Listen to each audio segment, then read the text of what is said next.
জীৱন্ত সময়ৰ সুত সুৰভিখানী হাঁহিৰে জীৱন জিনি দিলা চকু পানী স্তব্ধ চৌদি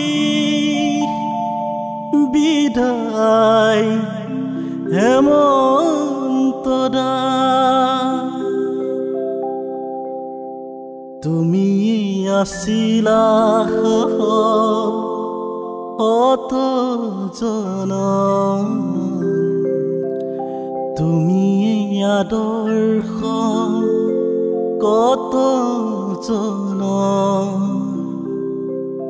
বিদায় বিদায়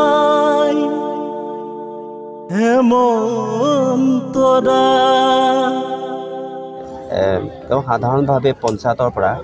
যি নেকি একেবাৰে জিলা পৰিষদলৈ যিটো যাত্ৰা এই যাত্ৰা কালত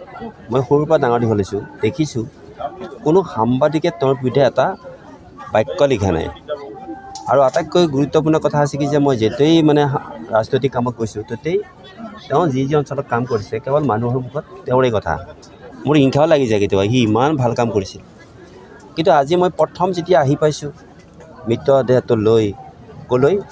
ইয়ালৈ আহিবৰ কাৰণে তুমৰি চকীত মানুহে গাড়ীখন ৰাখি দিলে আৰু বহুত ছাত্ৰ ছাত্ৰী এতিয়া তাৰে মানুহখিনিয়ে মই হাত জোৰ কৰি ক'লে যে আমি ইয়াতে ৰাখিমেই আজি তো কিয় মানে আমি মাত্ৰ তেখেতক এখন কবৰ স্থান খুজিছিলোঁ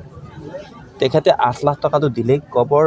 স্থানটো দিয়াৰ উপৰিও তেখেতে ধুনীয়াকৈ বেৰ দিলে আৰু 8 লাখ টকাৰ বহুত টকা খৰচ কৰিলে পঞ্চায়তৰ এজন সাধাৰণ তেখেতে এজন আমাৰ মানে প্ৰতিনিধি কিন্তু এটা 5 পইচা তেখেতে আমাৰ পৰা নুখুজিলে এয়া আছিল প্ৰথম যিটো নেকি লগ পাইছোঁ আজি আহোঁতে আৰু এই ধৰণৰ মই বহু যেতিয়া ৰাজনৈতিক কামত ঘূৰা পকা কৰিছোঁ মই তেওঁৰ দৰে মানে সঁচা মানুহ তেওঁৰ দৰে নিস্বাৰ্থ মানুহ মই কিন্তু বহুত কম দেখিছোঁ আৰু আমাৰ এনেকুৱা যেন লাগিছে যে আমি মানে সঁচাকৈয়ে এজন নিস্বাৰ্থ জননেতাক আমি হেৰুৱাইছোঁ যাৰ ভৱিষ্যত আছিল যাক লৈ পেলাই আমি সপোন ৰচিছিলোঁ যে তেওঁ কাম কৰক আৰু তেওঁ সপোন ৰচিছিল যে কেনেকৈ এই গোটেই চিপাঝাৰ সমষ্টিটোৰ কাম কৰিব কিন্তু গোটেইবিলাক ধূলিসাৎ হৈ গ'ল অতি দুখৰ কথাতে আমি দৰঙৰ এতিয়া সম্পদ হেৰুৱালোঁ এইটো আচলতে অবাস্তৱ লাগে কিন্তু অবাস্তৱ হ'লেও আমি ভাবিলেও সেইটোৱে বাস্তৱ সেইটোৱে সত্য মানুহৰ মাজত সোমাই পৰা মই ব্যক্তিক ক'তো দেখা নাই এইকাৰণে মই দেখা নাই বুলি কৈছোঁ যে তেওঁ সাধাৰণভাৱে পঞ্চায়তৰ পৰা যি নেকি একেবাৰে জিলা পৰিষদলৈ যিটো যাত্ৰা এই যাত্ৰা কালত মই সৰুৰ পৰা ডাঙৰ দীঘল হৈছোঁ দেখিছোঁ কোনো সাংবাদিকে তেওঁৰ বিৰুদ্ধে এটা বাক্য লিখা নাই আৰু আটাইতকৈ গুৰুত্বপূৰ্ণ কথা আছে কি যে মই যেতিয়াই মানে ৰাজনৈতিক কামত গৈছোঁ তেতিয়াই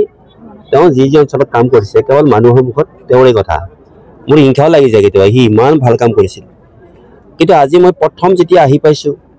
মৃতদেহটো লৈ কলৈ ইয়ালৈ আহিবৰ কাৰণে তুমৰি চকীত মানুহে গাড়ীখন ৰাখি দিলে আৰু বহুত ছাত্ৰ ছাত্ৰী এতিয়া তাৰে মানুহখিনিয়ে মই হাত জোৰ কৰি ক'লে যে আমি ইয়াতে ৰাখিমেই আজি তো কিয় মানে আমি মাত্ৰ তেখেতক এখন কবৰ স্থান খুজিছিলোঁ তেখেতে 8 লাখ টকাটো দিলেই কবৰ